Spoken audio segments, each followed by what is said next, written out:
Hello everyone, welcome to another Azure Exchange video. My name's Ed, and in this video we're looking at part 5, which is configuring our virtual directories.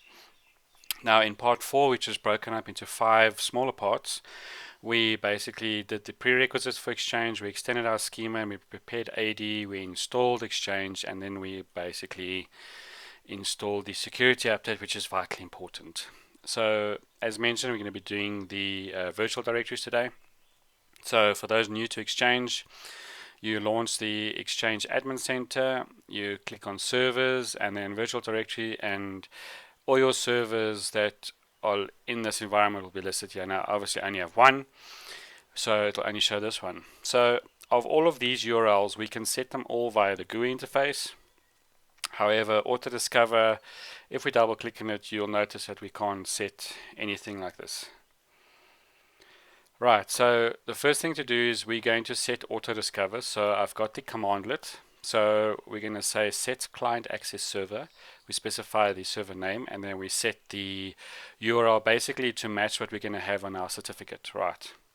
So if I copy that and I come into my shell here and I paste it, you'll see it ran without an error.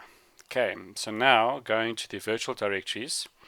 If we double click the virtual directory, you will notice that it's pointing to the server name /ECP and there's no external URL.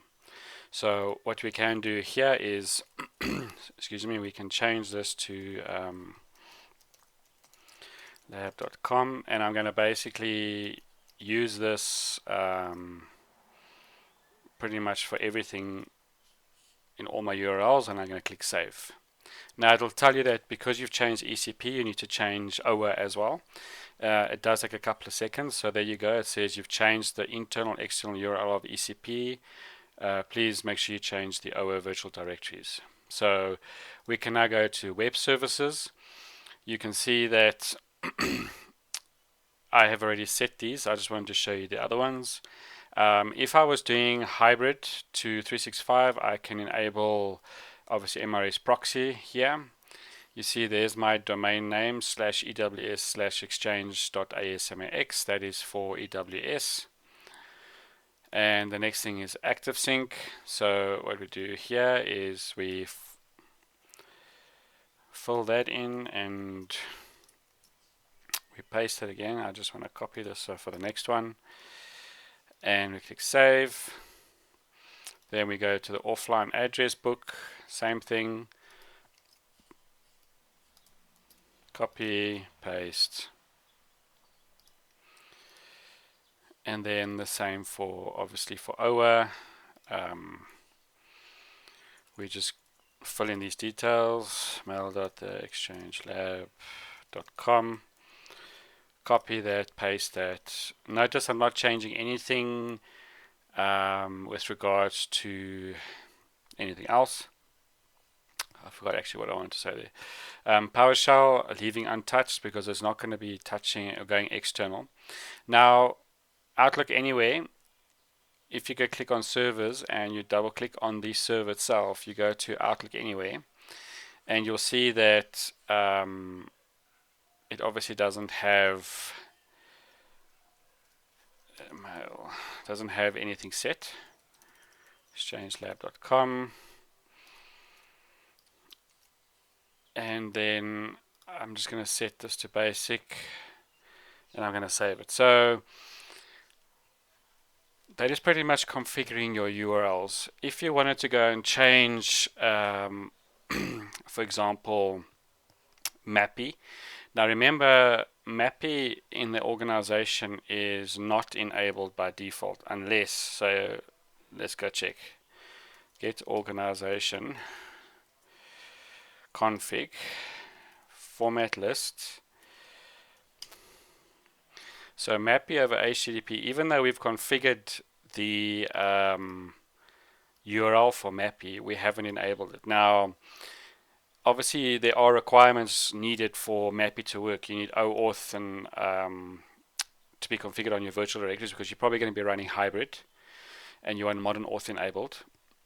and you're obviously going to be using, because you're going to be running either hybrid. So this scenario is for people that want to try 2013, go to 2019, or they're on 2013 and they want to go to 2019.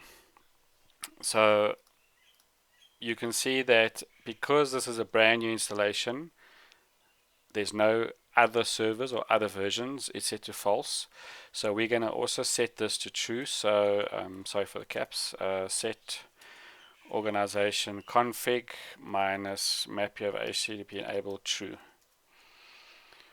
So if we go back and check, it's now enabled, because basically for this to be enabled, you have to have Outlook clients that will, obviously they'll fall back to RPC, but they need to be able to support it basically.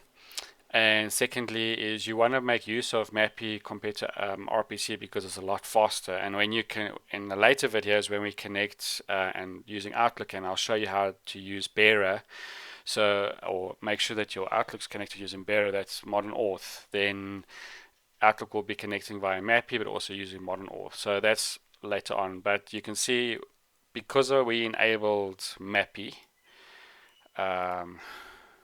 sorry, I'm thinking of Exchange 2019, 2016. Apologies for that.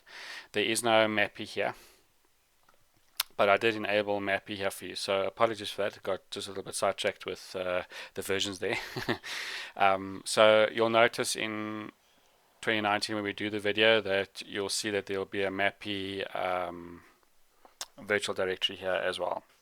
And that's pretty much it, and that's part 5 for you. So in part 6 we're going to be going through our certificates, and we're going to create our first certificate request to submit to a certificate authority that we'll be using going forward. Thank you very much for watching.